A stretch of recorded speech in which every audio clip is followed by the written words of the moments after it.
माता की। बैठ जाइए भाई, बैठ जाइए सब। 400 पार करना है या नहीं करना है? हमारे प्रवीण निषाद को सांसद बनाना है या नहीं बनाना है? तो ऐसी आवाज नहीं चलेगी। दोनों हाथ उठाइए, उठाइए दोनों हाथ, विजय के संकल्प की मुट्ठी भींचे और प्रचंड आवाज से बोले जय श्री राम, जय जय श्री राम। मंच पर उपस्थित डॉक्टर रमापति राम त्रिपाठी जी, हमारे वरिष्ठ नेता श्रीमान इंद्रजीत सिंह मिश्रा, संतोष सिंह जी, सुभाष यदुवंशी जी, श्रीमती विजयालक्ष्मी गौतम भी, राकेश सजान जी, आज जिनके बुलावे पर मैं यहाँ आया हूँ, श्री संजय निषाद, मंत्री उत्तर प्रदेश सरकार, धर्मवीर प्रजापति, मालती निषाद जी, लाल सिंह जी, जगदम्बा प्रसाद जी, चंद्रशेखर पांडे जी, श्री राम चौहान जी, अंकुर राज जी, गणेश चौहान जी, और आज हो गया भैया, आज जिनको जिताने के लिए मैं यहां आया हूं, हमारे युवा नेता श्री प्रवीण कुमार निषाद जी के लिए जोर से ताली बजाइए जरा। और आज संत कबीर नगर में आए हुए प्यारे भाइयों बहनों माताओं और मेरे जिगर के टुकड़े जैसे युवा मित्रों, आप सभी को नमस्कार। भाइयों बहनों, सबसे पहले आज बुद्ध पूर्णिमा का अवसर है। बुद्ध पूर्णिमा के दिन भगवान बुद्ध को प्रणाम कर कर मेरी बात की शुरुआत करना चाहता हूं।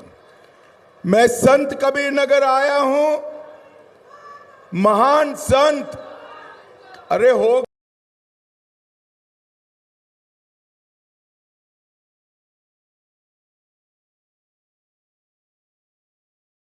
बरोबर है, बोलो भाई।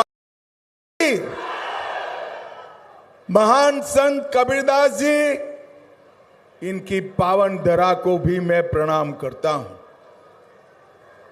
तमेश्वर नाथ धाम, समय माता मंदिर, महात्मा बुद्ध का टीला, हसेश्वर नाथ महादेव, ये सभी धर्म स्थानों को प्रणाम करता हूं। भाइयों बहनों, बखीरा में पीतल के बर्तन बहुत अच्छे बनते हैं। एक जमाने में हमारे गुजरात तक आते थे और आज योगी जी ने इसको वन डिस्ट्रिक्ट वन प्रोडक्ट में लेकर पीतल के बर्तन के उद्योग को बढ़ावा दिया है। अब भाइयों बहनों, मैं संत कबीर नगर आया हूं, तब मैं आपको 5 चरण के चुनाव हो गए हैं, इसका परिणाम क्या है मालूम है क्या? मालूम नहीं है? देखो, मैं आंकड़ा बताना चाहता हूं, बता दो, पक्का बताओ, जरा इस और भी बोलो भाई, बताओ ना। 5 चरण में मोदी जी 310 पार कर 400 की ओर बढ़ रहे हैं। और भाइयों बहनों, कांग्रेस और समाजवादी पार्टी का सुपड़ा साफ हो। मेरी बात याद रखना, और राहुल बाबा मिले तो बता भी देना, इनको 40 से ज्यादा सीटें नहीं मिलने वाली है। और अखिलेश बाबू, आपका तो 4 का भी आंकड़ा पार नहीं हो रहा है। मोदी जी निश्चित रूप से इस देश के तीसरी बार प्रधानमंत्री बनने जा रहे हैं मित्रों, तीसरी बार। और ये लड़ाई है तो कैसी है? पूरा कुनबा परिवारवादी कुनबा, इनका उद्देश्य अपने बेटे बेटियों को राजनीति में आगे बढ़ाना है। मैं आपको एक एक कर कर गिनाता हूं। लालू प्रसाद यादव, वो अपने बेटे को मुख्यमंत्री बनाना चाहते हैं। उद्धव ठाकरे अपने बेटे को मुख्यमंत्री बनाना चाहते हैं। शरद पवार जी, वो अपनी बेटी को मुख्यमंत्री बनाना चाहते हैं। स्टालिन अपने बेटे को मुख्यमंत्री बनाना चाहते हैं। ये ममता दीदी भी अपने भतीजे को मुख्यमंत्री बनाना चाहती हैं। और सोनिया जी अपने बेटे राहुल जी को प्रधानमंत्री बनाना चाहती हैं। अब भाइयों बहनों, मुझे बताओ, जो बेटे बेटी भतीजों के लिए काम करेगा, वो संत कबीर नगर वालों के लिए काम कर सकता है क्या? जोर से बोलो, कर सकता है? संत कबीर नगर वालों, नरेंद्र मोदी जी का परिवार 130 करोड़ भारतीय है। 130 करोड़ भारतीय। आप नरेंद्र मोदी का परिवार हो और नरेंद्र मोदी जी 130 करोड़ लोगों के काम कर रहे हैं। भाइयों बहनों, आज मैं संत कबीर नगर वालों को पूछना चाहता हूं, मुझे बताओ, राम मंदिर बनना चाहिए था या नहीं बनना चाहिए था? जोर से बोलो, बनना चाहिए था या नहीं बनना चाहिए था? ये कांग्रेस पार्टी और समाजवादी पार्टी 70 सालों तक राम मंदिर को अटका कर रखे, लटका कर रखे, भटका कर रखे। भाई,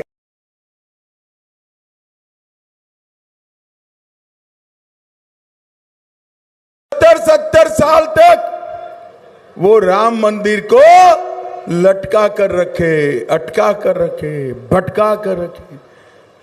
मोदी जी को आपने दूसरी बार प्रधानमंत्री बनाया, प्रवीण को ही चुनकर भेजा। मोदी जी ने 5 ही साल में केस भी जीता, भूमि पूजन भी किया और जनवरी में प्राण प्रतिष्ठा कर कर जय श्री राम। और ये समाजवादी पार्टी, जब उनका शासन था, समाजवादी पार्टी ने राम भक्तों पर गोली चलाने का काम किया। सैकड़ों कार सेवकों को सीधी गोली से भून दिया गया। मैं आज संत कबीर नगर वालों को कहने आया हूं, ये चुनाव जो है, राम भक्तों पर गोली चलाने वालों और राम मंदिर बनाने वालों के बीच का चुनाव है, बीच का चुनाव है। मुझे बताओ, संत कबीर नगर वाले राम मंदिर बनाने वालों के साथ है या नहीं है? जोर से बोलो, है या नहीं है? अगर राम मंदिर बनाने वालों के साथ आप है, तो प्रवीण निषाद को कमल के निशान पर बटन दबाना है। प्रवीण निषाद के कमल निशान पर जो बटन दबेगा, वो वोट सीधा नरेंद्र मोदी को ट्रांसफर हो जाएगा। भाई, सीधा। भाइयों बहनों, मुझे बताओ, ये पाक ऑक्यूपाई कश्मीर हमारा है या नहीं है? अरे जोर से बोलो, पाक ऑक्यूपाई कश्मीर हमारा है या नहीं है? एक कांग्रेस के नेता मणिशंकर अय्यर कहते हैं, पाकिस्तान का सम्मान करो क्योंकि इनके पास एटम बम है। अरे राहुल बाबा, एटम बम से डरने वाले भाजपा वाले नहीं है। मैं संत कबीर नगर वालों को कहकर जाता हूं, पाक ऑक्यूपाई कश्मीर भारत का है, रहेगा और हम उसको प्राप्त कर रहे हैं। भाइयों बहनों, मोदी जी ने 70 साल से जिस धारा 370 को सपा कांग्रेस वाले संभाल कर रखे थे, एक अनोरस बच्चों की तरह जतन करते थे, वो धारा 370 को 5 अगस्त 2019 को नरेंद्र मोदी जी ने समाप्त कर दिया और कश्मीर को हमेशा के लिए भारत का हिस्सा बना दिया। और आज वहां किसी की हिम्मत नहीं है, बम धमाके करने की किसी की हिम्मत नहीं है।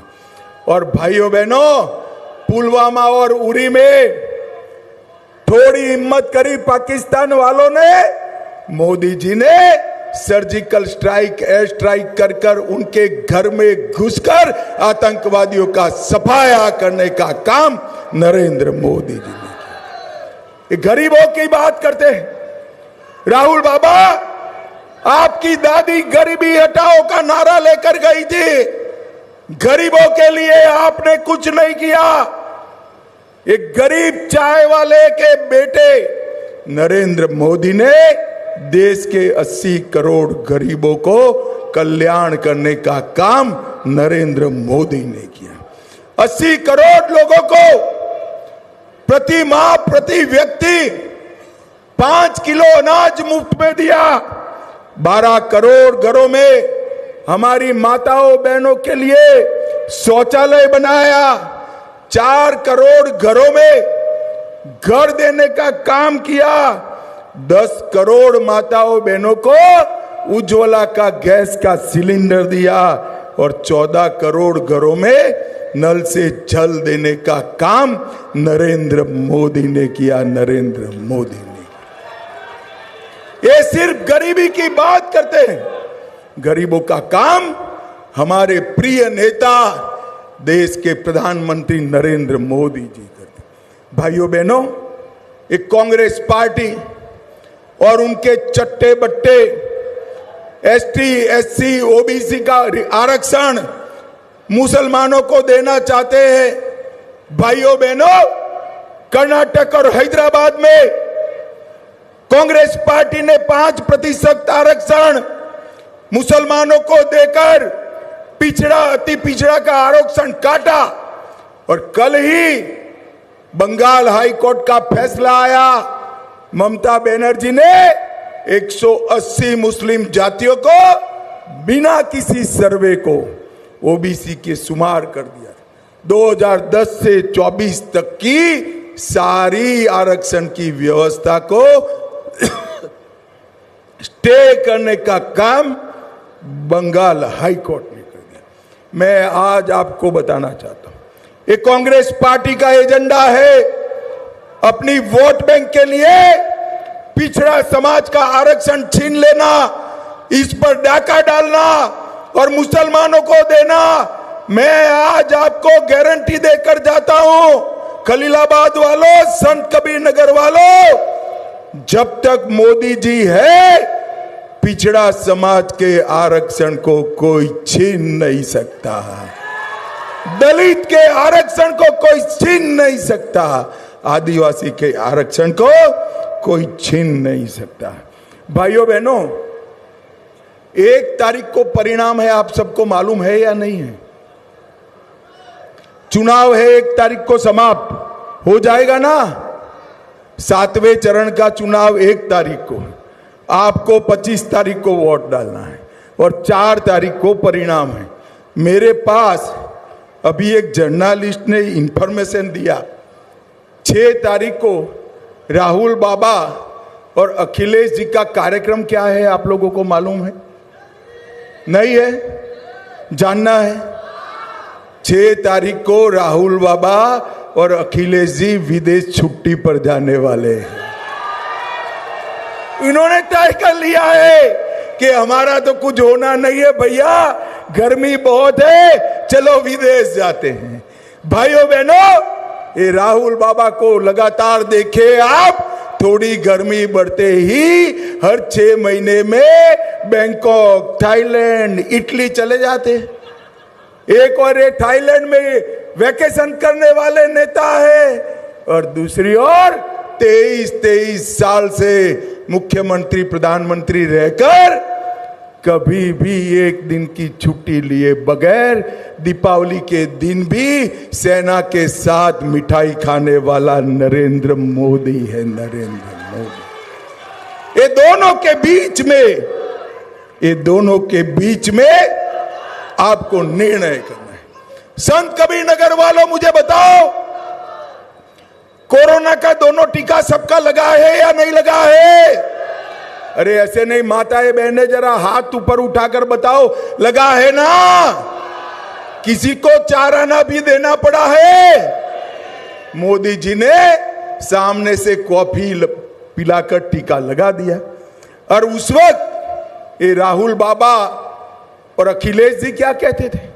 वो कहते थे टीका मत लगाइयो, ये मोदी टीका है, बीमार हो जाओगे। ये तो अच्छा है कि संत कबीर नगर के हमारे युवा जो यहां खड़े उनकी सुनते नहीं, सबने टीका लगा दिया।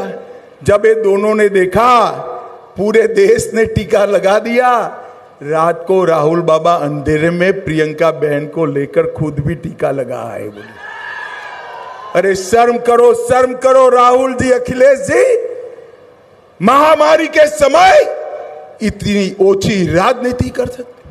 भाइयों बहनों, मुझे बताओ, भगवान न करे कोरोना जैसी महामारी आए तो इंडिया अलायंस वाले देश को बचा सकते हैं क्या? जरा जोर से बोलो, बचा सकते हैं? कौन बचा सकता है? जोर से बोलो, कौन बचा सकता है? भाइयों बहनों, पूरब पश्चिम उत्तर दक्षिण जहां मैं जाता हूं वहां एक ही जवाब मिलता है, मोदी मोदी मोदी मोदी मोदी मोदी। भाइयों बहनों, मुझे एक बात बताओ, समाजवादी पार्टी की सरकार थी, यहां गुंडे परेशान करते थे या नहीं करते थे? जोर से बोलो, करते थे या नहीं करते थे? गरीबों की जमीन कब्जाते थे या नहीं कब्जाते थे? आपने 2017 में भाजपा सरकार बनाई, भाजपा ने योगी आदित्यनाथ जी को मुख्यमंत्री बनाया। योगी जी ने सारे गुंडों को उल्टा लटका कर सीधा करने का काम योगी आदित्यनाथ। भाइयों बहनों, एक जमाने में उत्तर प्रदेश में कट्टे बनते थे, अब मोदी जी डिफेंस कॉरिडोर लेकर आए, यहां गोलियां बनती थी, अब गोले बन रहे हैं जो युद्ध में पाकिस्तान में जाकर गिरेंगे। ये उत्तर प्रदेश के अंदर बदलाव किया। भाइयों बहनों, एक जमाने में यहां पर जेब काटने का उद्योग लगता था, आज मेडिकल डिवाइस पार्क लिखा है। भाइयों बहनों, ये 12 लाख करोड़ के घपले, घोटाले, भ्रष्टाचार ये इंडिया अलायंस वालों ने किया है। सपा के शासन में 6000 करोड़ का पीएफ घोटाला हुआ, 1500 करोड़ का गोमती रिवर फ्रंट, लैपटॉप घोटाला, खाद्यान्न घोटाला, नोएडा भूमि आवंटन घोटाला, पुलिस भर्ती घोटाला, जल निगम घोटाला, एम्बुलेंस घोटाला, और ये 12 लाख करोड़ के दरिया से लेकर आसमान तक घोटाले कांग्रेस पार्टी ने किए। एक और 12 लाख करोड़ के घपले, घोटाले, भ्रष्टाचार करने वाला इंडिया अलायंस है, और दूसरी ओर 23 साल तक मुख्यमंत्री प्रधानमंत्री रहते हुए 25 पैसे का जिस पर आरोप नहीं है, ऐसे नरेंद्र मोदी है, नरेंद्र मोदी है। ये दोनों के बीच में आपने तय करना।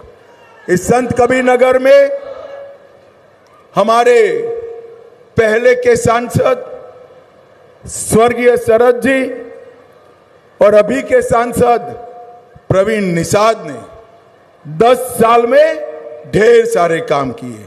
ये प्रवीण देखने में सीधा साधा भोला लगता है, मगर है नहीं, झांसे में मत आना। मैं बताता हूं, जब संत कबीर नगर की डिमांड आती है ना, तो मेरे जैसे से भी लड़ लेता है आपके लिए। ग्राम सड़क योजना 580 किलोमीटर ग्रामीण रोड बनाए, खलीलाबाद विधानसभा में रेलवे अंडरपास, 5,000 करोड़ से संत कबीर नगर सिद्धार्थ नगर को जोड़ने का रास्ता प्रगति पल, संत कबीर से जुड़ी स्थली मगहर में लाइट की व्यवस्था, पानी भराव की व्यवस्था, जल भराव होता था, इसकी योजना भी अब प्रगति पर है। 68,000 गरीबों को इसने घर दिलाए। 1,33,000 बहनों को, माताएं जोर से ताली बजाइएगा, 1,33,000 माताओं को गैस का सिलेंडर दिया। 2,26,000 घरों में नल से जल पहुंचाया। 4,20,000 शौचालय बनाया। 2,30,000 किसानों को किसान सम्मान निधि दिलाई। और खलीलाबाद में बस स्टेशन, खलीलाबाद समय माता का सौंदर्यीकरण, 8 करोड़ से मेहदावल विधानसभा में 15 वार्डों में प्राथमिक विद्यालय सुधारे। निराश्रित महिलाओं को 2 लाख महिलाओं को पेंशन दिलाने का काम किया। मुझे बताओ भाई, ये अगर मेरा भाषण गांधीनगर वाले सुन ले, बैठ जाओ, कुछ नहीं है भाई, बैठ जाओ, बैठ जाओ, सारे लोग बैठ जाओ। भाइयों बहनों, अगर ये भाषण मेरा गांधीनगर में सुन लेना तो भी मुझे लोग पूछना शुरू करें, भाई हो गया, काहे को चिल्लाते। भाइयों बहनों, आने वाले दिनों में ढेर सारे काम और करने हैं। उत्तर प्रदेश को देश का नंबर 1 प्रदेश बनाना है, वो नंबर 1 प्रदेश। और अगर ये करना है तो ये जरूरी है कि नरेंद्र मोदी जी के हाथ मजबूत करिए। अगर नरेंद्र मोदी के हाथ मजबूत करना है तो प्रवीण जी के सामने कमल का निशान है, उस पर बटन दबाना है, बटन दबाना है। भाइयों बहनों, मैं आपको विश्वास दिलाकर जाता हूं, मोदी जी को आप तीसरी बार प्रधानमंत्री बनाओ, मोदी जी देश को दुनिया में तीसरे नंबर का अर्थतंत्र भारत को बनाने का काम करेंगे। 3 लाख महिलाओं को लखपति दीदी बनाएंगे, नए 3 करोड़ घर बनाएंगे और हर व्यक्ति को, हर गरीब व्यक्ति को 5 लाख तक का स्वास्थ्य का बीमा देने का काम भी नरेंद्र मोदी जी करेंगे। भाइयों बहनों, मुझे बताओ, प्रवीण निषाद जी को जिताओगे क्या? अरे जोर से बोलो भाई, जिताओगे क्या? कमल के निशान पर बटन दबाओगे? मोदी जी को तीसरी बार प्रधानमंत्री बनाओगे? प्रवीण भाई इंजीनियर को सांसद बनाओगे? तो मेरे साथ दोनों हाथ उठाइए, उठाइए दोनों हाथ, विजय के संकल्प की मुट्ठी और बोलिए जय श्री राम, जय जय श्री राम।